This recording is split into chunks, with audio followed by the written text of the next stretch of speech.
Tapi sayang, saudara tidak bisa menahan emosi saudara. Saya mohon maaf Ya. yang mulia.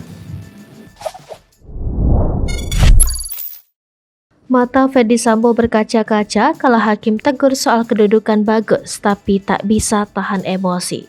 Momen Hakim Ketua Afrizal Hadi menyentil terdakwa Ferdy Sambo saat bersaksi di sidang lanjutan obstruction of justice dengan terdakwa Irfan Widianto di Pengadilan Negeri Jakarta Selatan.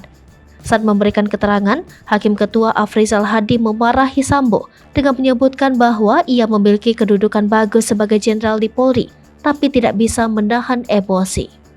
Menanggapi itu, mata Ferdy Sambo terlihat berkaca-kaca dan dengan tertunduk ia pun meminta maaf kepada hakim. Bahkan, Sambo tak hanya sekali meminta maaf, 2 kali ia meminta maaf kepada hakim atas kelakuannya tersebut.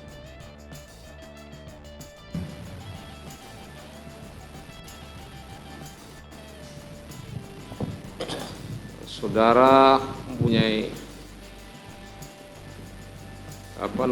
kedudukan yang cukup bagus, ya. Tapi sayang, saudara tidak bisa menahan emosi saudara. Saya mohon maaf Ya. yang mulia.